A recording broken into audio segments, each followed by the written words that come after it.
So, Kier Starmer, this is what I want to say to you. When Zoe finally got to make her first phone call, nearly 2 weeks after she was arrested, her first words to me were, "Mum, I'm sorry.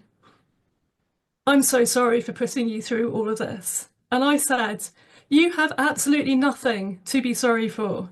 You have done a brave and beautiful thing. You are not the person who should be sorry.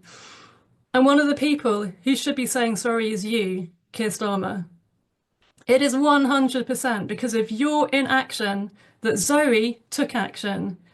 It is because of your failure to stop the flow of arms to Israel from this country, along with other military and political support in contravention of international humanitarian law.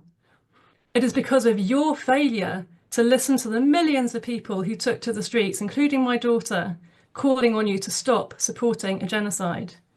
It is because you continue to host on British soil the vile Elbit Systems, Israel's main arms manufacturer, against the wishes of no doubt the vast majority of British taxpayers, if they only knew. And so Zoe and her fellow activists, as people of conscience, felt they had no choice but to act themselves.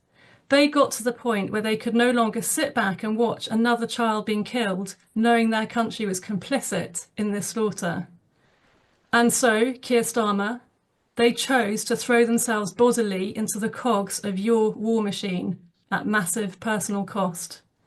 To try to do what you yourself should have done as soon as you got into government: stop arming Israel. How dare you call them terrorists? I love these words of Andrew Feinstein's that have been quoted already in the chat. I would strongly suggest that in any sane society, it should be a terrorism offence to support, enable and profit from genocide. Who is the terrorist here? I'm going to finish by reading you part of a poem that Zoe wrote in prison. Judge for yourself whether it is written by a person who wished to cause terror or to stop it. It's called Prison Conversations.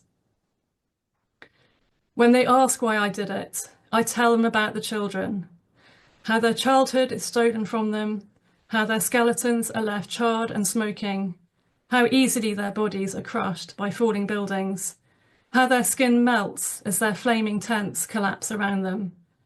I tell them of the boy found carrying his brother's body inside his bloody backpack. I tell them of the girl whose hanging corpse ended at the knees.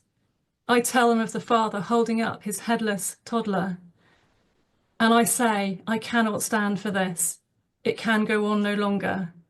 So I took action against Elbit, their weapons supplier.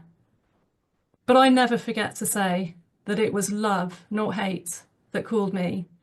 Watching their songs and dances for freedom, reading their hope-filled books, listening to their dreams of being doctors, teachers, journalists, and never giving up.